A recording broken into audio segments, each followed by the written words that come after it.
CR Patil સંબોધન કરી રહ્યા છે, સીધા જઈશું ત્યાં। 4500 રૂપિયામાં સુરતથી દિલ્હી અને 4500માં દિલ્હીથી સુરતની ટિકિટ મળે, 118 સીટ જવાની અને 118 સીટ બુક થાય તો બ્રેક ઇવન આવે અને બાકીની જે 51 સીટ બચતી હતી એ એર ઇન્ડિયા પોતાના ભાવે વેચે અને એમાં જેને પ્રોફિટ થાય, વધારે પૈસા મળે તો બી એ આપણા લોસમાંથી બાદ કરવાના। અને પહેલા દિવસથી ફ્લાઇટ ફૂલ થઈ ગઈ। કેટલા લોકો મને ફ્લાઇટમાં મળતા હતા, એવું પૂછતા હતા કે તમે 118 કરોડની ગેરંટીની ખાતરી હતી અને 3 કરોડની ઉપર જો બુક ન થાય તો એના પૈસા કોણ આપે? તો કે દંડ અમારો થાય છે। મેં કીધું દંડ નહીં, આ સુવિધા તમને મળી છે। અને 2-3 મહિનામાં તો એરપોર્ટ જે એર ઇન્ડિયાના ચેરમેન હતા એમણે મને બોલાવીને કહ્યું કે તમારી બેંક ગાડી અમને તમે પાછી આપી દઈએ છીએ।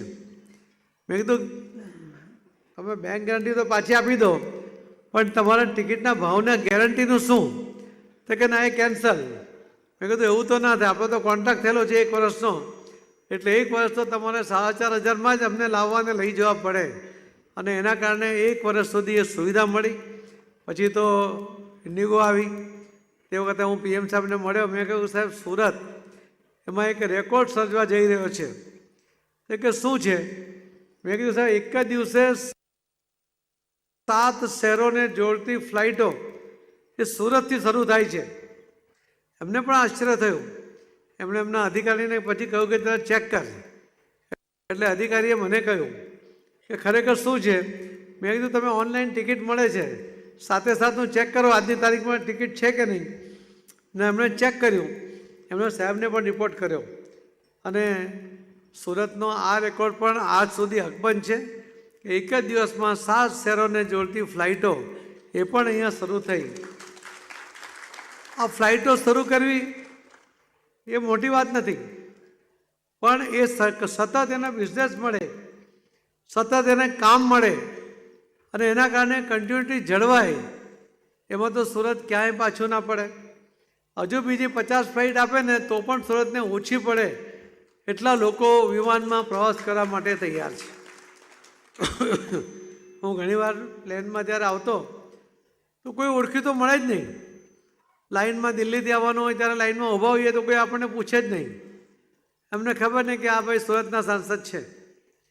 ત્યારે આપણે જોતા હતા, એમને પૂછતા તો એ બધા કોઈ અલગ અલગ જગ્યાએથી આવતા હતા, એટલે એમને કોઈ સુરત સાથે એમના સગાવાળા હોય તો મળવા આવતા હતા। ત્યારે એમને આપણે પૂછીએ કે આ પ્લેનની સર્વિસથી શું ફાયદો થયો? તો કે અમને સુરત જવાનું બહુ તકલીફ પડતી હતી, પણ હવે અમને થાય કે સવારે જાઓ ને સાંજે પાછા આવી જાઓ।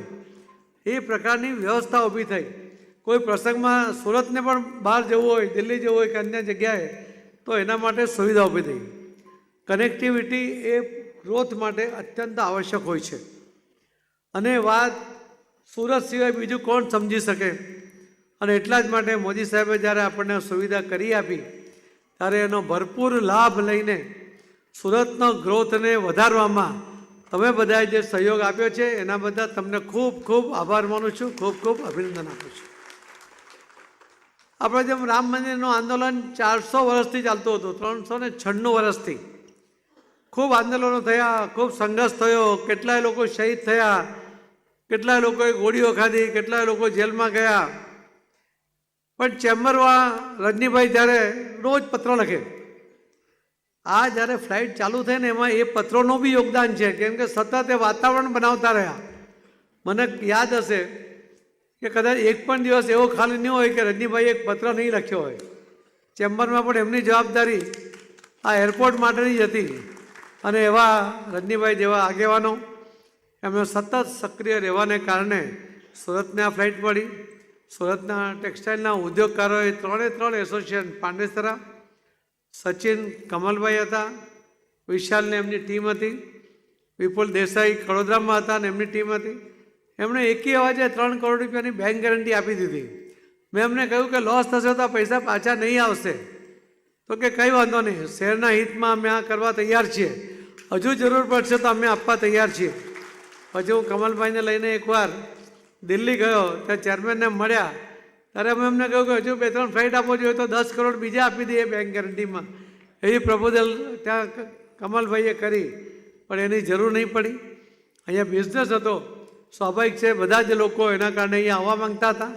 અને આજે એમની જે કોમ્પિટિશનને કારણે કેટલીક ફ્લાઇટો ઓછી થઈ, એમને પોતાની જે આર્થિક વ્યવસ્થા ખોરો એના કારણે બંધ થઈ. પણ સુરતમાં બિઝનેસ નથી મળતો એના કારણે બંધ થઈ, એવો એક પણ કિસ્સો નથી. એના માટે પણ તમને બધાને અભિનંદન આપું છું. આમાં તો અમારે આવવાનું હોય દિલ્હીથી તો પહેલાંથી ટિકિટ બુક કરાવી લેવી પડે. જો છેલ્લી ઘડીએ કરવા જઈએ ને તો અમને બી કહી દે કે ફૂલ છે, નહીં મળે ટિકિટ. આપણને એમ થાય કે આપણે ચાલુ કરાવીને આપણને ટિકિટ નથી આપતા. 22,000 રૂપિયા ખર્ચીને એક દિવસ આવ્યા હતા. જીતુભાઈને આજ સુધી અફસોસ છે એનો. 22,000 તો કોઈને બી કઠે, બરાબર ને? આટલા બધા પૈસા તો આપીને સુરત આવે, દિલ્હીથી સુરત આવવાનું તો થોડું મોંઘું તો લાગે. પરંતુ એ કહેવત છે, એક નાની વાત છે એમાં. એક ભાઈ કોઈ જગ્યાએ કામ માટે ગયા હતા, એટલે ચાલતા ચાલતા ઘરે ગયા અને રિક્ષાના 20 રૂપિયા બચાવ્યા. અને એમના દીકરોએ 20 રૂપિયા ખર્ચીને રિક્ષામાં ગયો તો એણે સમય બચાવ્યો. સુરતના લોકોને સમયની કિંમત સમજાય છે, એટલે પેલા ભાઈના દીકરાની જેમ 20 રૂપિયા ખર્ચીને સમય બચાવે છે, પ્લેનમાં જઈને સમય બચાવે છે. એ સુરતને એ સમયની કિંમત સમજાવવાની જરૂર નથી.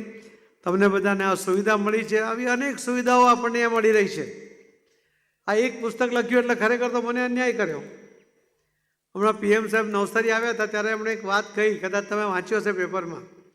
સુરત મહાનગરપાલિકાએ આવનારા 50 વર્ષ સુધી સુરત શહેરની જે વસ્તી વધવાની છે અને જે વોટર બેઝ ઇન્ડસ્ટ્રી આવશે એના માટે જે પાણીની જરૂર પડશે આવનારા 50 વર્ષ સુધી એનું પ્લાનિંગ કરી નાખ્યું.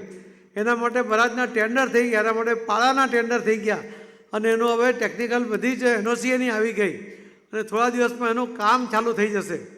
આ સુરત છે. આખા દુનિયામાં કોઈ પણ શહેરમાં 50 વર્ષના પાણીની વ્યવસ્થા નથી થઈ.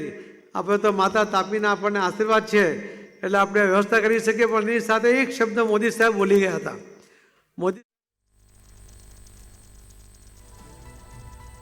તો સુરતમાં એરપોર્ટના વિકાસને લઈને પાટીલે પીએમનો આભાર વ્યક્ત કર્યો હતો. CR પાટીલનું સુરતમાં નાગરિક અભિવાદન કાર્યક્રમનું આયોજન કરવામાં આવ્યું. CR પાટીલનું સુરતમાં નાગરિક અભિવાદન કાર્યક્રમ રાખવામાં આવ્યો, જેમાં અનેક કાર્યકરો પણ ઉપસ્થિત જોવા મળ્યા. સંબોધન પણ કર્યું અને સુરતમાં એરપોર્ટના વિકાસને લઈને CR પાટીલે PM મોદીનો પણ આભાર વ્યક્ત કર્યો.